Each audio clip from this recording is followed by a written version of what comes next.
The night before Christmas had a way of making the city feel louder and lonelier at the same time. Store windows glowed with warm lights, carols drifted faintly through cold air, and everyone seemed to be hurrying somewhere they belonged. Everyone except Ethan Holloway. Ethan stood outside a small neighborhood grocery store, one hand gripping a thin paper bag, the other tucked deep into his worn coat. Inside that bag were a loaf of bread, a small carton of milk, and a can of soup.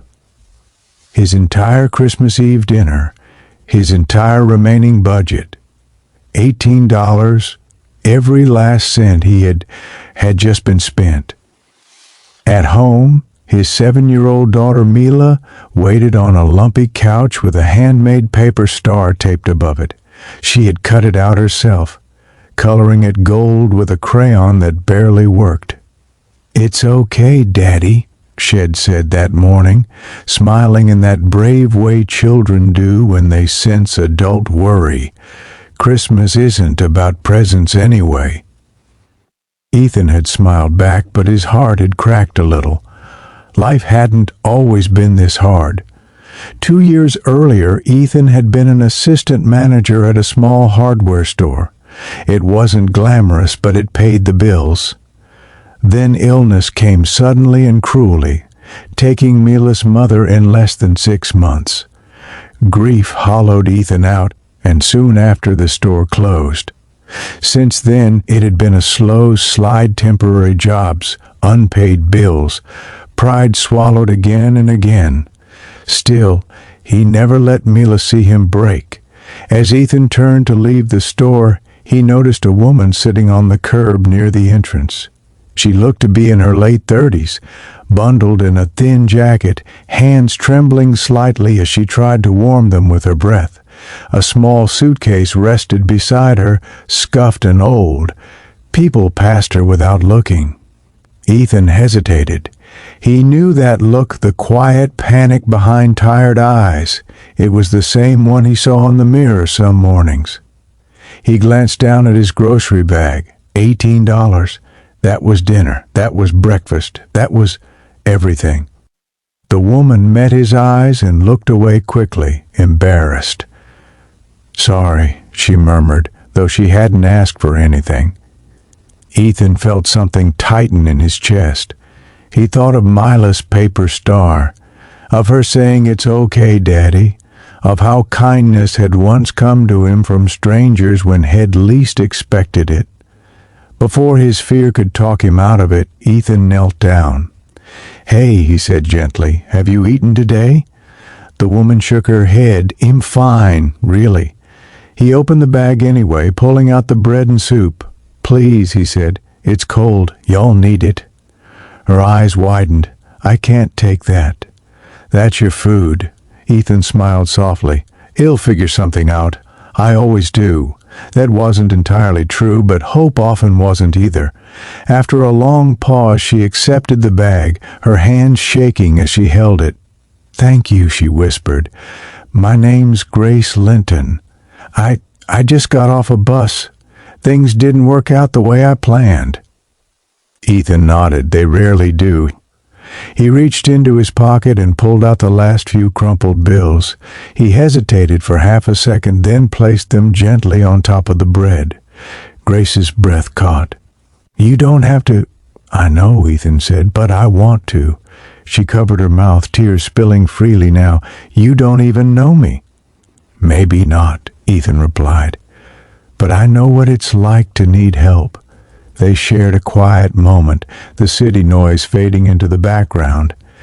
Then Ethan stood, wished her a Merry Christmas, and walked away before doubt could chase him down. That night, Ethan and Mila shared soup watered down just enough to stretch. They laughed over silly stories, and Mila insisted on placing the paper star above the window so the moon could see it. When she fell asleep, Ethan sat alone in the dim light, worry pressing heavy on his chest. Rent was overdue. The fridge was nearly empty. Christmas morning loomed with unanswered questions. Still, as he lay down, he felt something unexpected beneath the fear, a calm warmth. He had done the right thing, and for now, that was enough. Christmas morning arrived quietly. Sunlight crept through the thin curtains, illuminating the paper star. Mila woke first, gasping dramatically.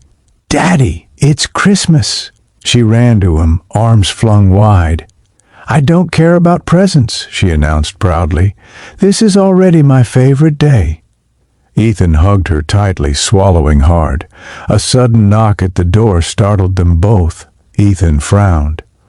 No one ever knocked.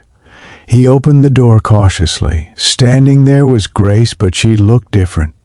Her hair was neatly pulled back, her coat replaced by a warm wool one, and beside her stood an older man with kind eyes and a gentle smile. "Good morning," Grace said softly.